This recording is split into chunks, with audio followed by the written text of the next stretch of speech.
all people in the European Union should know two other foreign languages besides of the mother tongue. Since that, the foreign language teaching and learning changed a lot, and the foreign language knowledge is one of the basic competencies nowadays, for example, in education or labor market.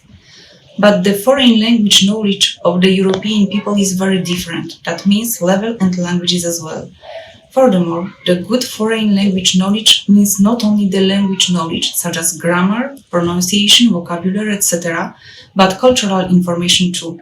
The cultural knowledge helps to interpret different situations on other foreign languages, and it takes better to foreign language knowledge. These are the start points of the thematic issue, multilingualism in Europe among to some theoretical and empirical examples. In that, there are theoretical and empirical papers about the foreign language teaching, learning, and interesting about culture in foreign languages from different European countries: Germany, Hungary, Lithuania, and Moldova. I'm Dr. Sarah Dietrich-Grappin, Junior Professor for Romance Language Didactics at the University of Bonn in Germany. One of my current research areas is that of tertiary language didactics, or TLD for short. My colleague Britta Hufeisen and I want to propose a remodeling of this multilingual didactics approach in the light of recent empirical research and the neighboring discourses on translanguaging and compétences plurilingues.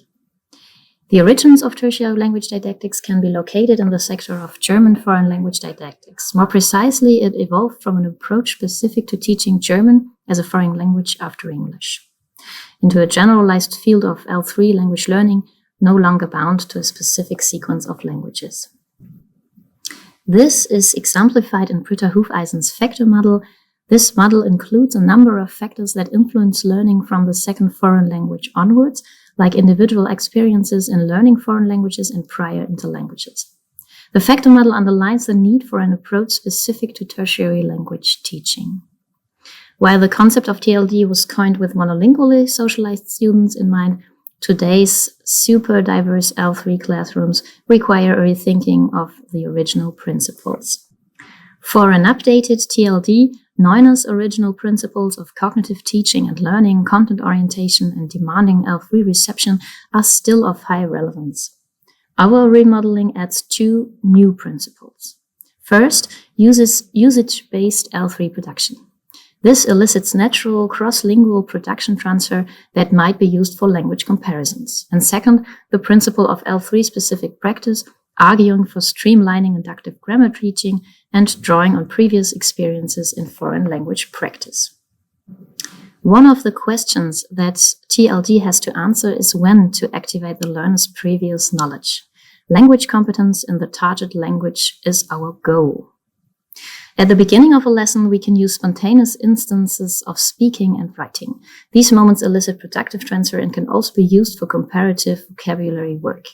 During practice, the learner's attention can be drawn towards parallels with a previously acquired language.